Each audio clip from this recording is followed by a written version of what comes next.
પ્રથમ મહાત્મ્યની કથામાં આપણે પૃથ્વી ઉપર નારદે જોયેલું આશ્ચર્ય આત્મદેવ નામના બ્રાહ્મણની કથા સાંભળજો. હીન ધુંધુકારીનો ગૌકર્ણ દ્વારા ઉદ્ધાર.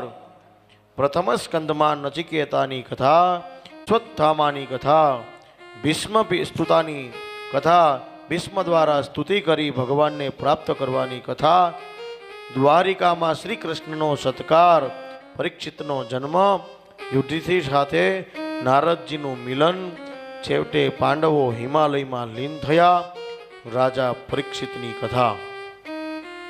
દ્વિતીય સ્કંદમાં મનુષ્યનું કર્તવ્ય, વિરાટ પુરુષનું વર્ણન, વિષ્ણુ ભક્તિથી વિશિષ્ટતા, ભગવાનના અવતારોની કથા, બ્રહ્માજીનું તપ, શ્રી હરિનું દર્શન.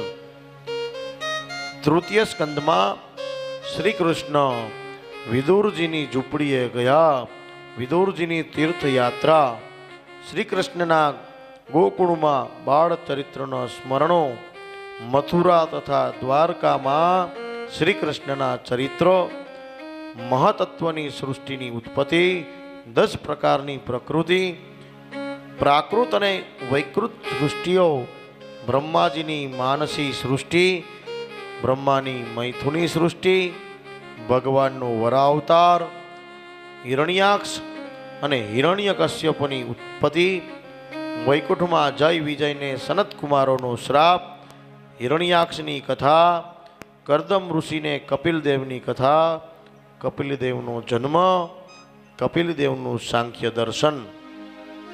ચતુર્થ સ્કંદમાં ભગવાન શિવ અને સતીની કથા, ધ્રુવ રાજાની કથા, રાજા વેનની કથા, પૃથુ રાજાની કથા અને પ્રચેતાઓની કથા.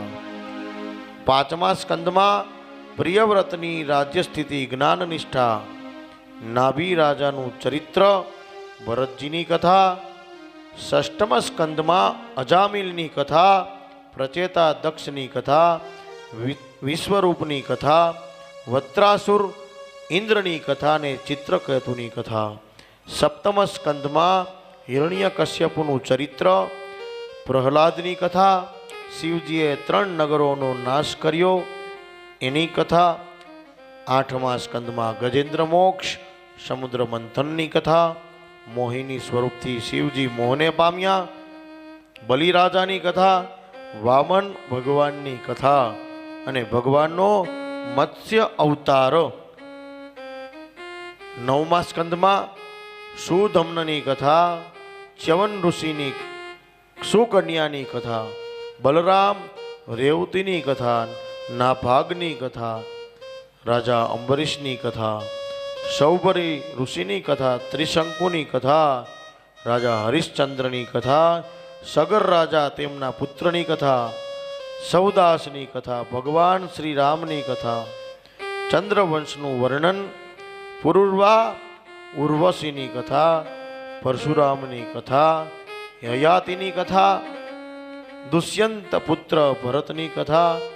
ત્યારબાદ દસમ સ્કંદમાં વસુદેવ દેવકીના લગ્નની આકાશવાણી, શ્રી કૃષ્ણના જન્મ, શકટાસુરનો વધ, તૃણાવતનો વધ, મુખમાં બ્રહ્માંડના દર્શન, ભગવાન શ્રી કૃષ્ણના બલરામના નામકરણ, ગર્ગાચાર્યને ચતુર્ભુજ સ્વરૂપે ભગવાને દર્શન દીધા, યશોદાએ કૃષ્ણને દામણાથી બાંધ્યા, શ્રી કૃષ્ણ વૃંદાવનમાં બંધાયા, કરેલ વિવિધ પ્રકારના યશોદા શ્રી કૃષ્ણને દામણાથી બંધાયા એવા વિવિધ પરાક્રમો.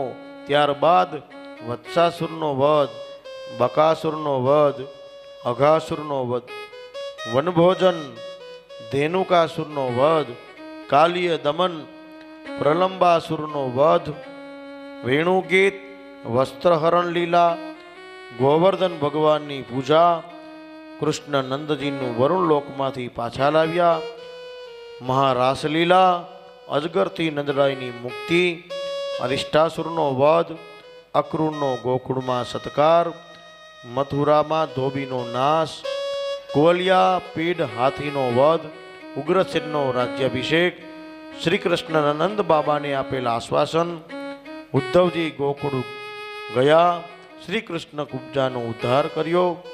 દસમ સ્કંદ ઉત્તરાર્ધમાં જરાસંઘનો પરાજય, શ્રી કૃષ્ણ દ્વારકા નગરી વસાવી, કાળ યવનનો નાશ, શ્રી કૃષ્ણને રૂક્ષ્મણીની કથા, પ્રદ્યુમ્ને કરેલા સમરાસુરનો વધ, શ્રી કૃષ્ણની રાણીઓ 16,108, ઉષા અને અનિરુદ્ધની કથા, નૃગ રાજાની ઉદ્ધાર, બલરામે મદદથી યમુનાની ખેંચી, શ્રી કૃષ્ણ પૌંડ્રકનો વધ, સુદક્ષિણાનો નાશ, બલરામે દ્વિવિધ વાનરનો વધ કર્યો, બલરામે હસ્તિનાપુર ખેંચ્યું, શ્રી કૃષ્ણ નારદે અનેક સ્વરૂપ જોયા, શ્રી કૃષ્ણનો નિત્યક્રમ, રાજાઓને દૂતે શ્રી કૃષ્ણને કરેલી વિનંતી, જરાસંઘનો વધ, શિશુપાલનો વધ, દુર્યોધનનો માનભંગ, યાદવ અને સાલ્વનું યુદ્ધ, બલરામે રોમહર્ષણનો વધ કર્યો.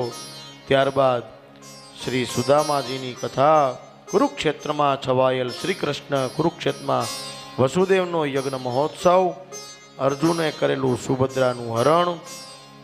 ત્યારબાદ વૃકાસુરનો વધ, ભૃગુ ઋષિની દ્રષ્ટિએ સર્વદેવોમાં શ્રી વિષ્ણુ શ્રેષ્ઠ બ્રાહ્મણ પુત્રો લાવીને ભગવાને કૃપા કરી, એવું દસમ સ્કંદ ઉત્તરાર્ધમાં વર્ણન.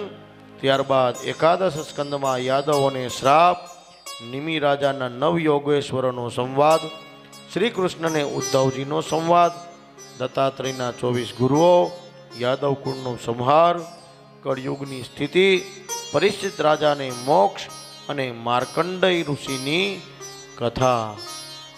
આ કથાના પૂર્ણ ભાવથી આપણે બધાએ શ્રવણ કરી. વૈષ્ણવો, પરમાત્મા પાસે માગવું હોય તો એટલું માગજો, આ જીવ માત્રનું કલ્યાણ થાય અને આ રાષ્ટ્રનું કલ્યાણ થાય. પરમાત્માને આ કથા આપણે સમર્પિત કરીએ. મારી સાથે બે ઊંચા હાથ કરી ભગવાનને આપણી કથાને અર્પણ કરીએ છીએ.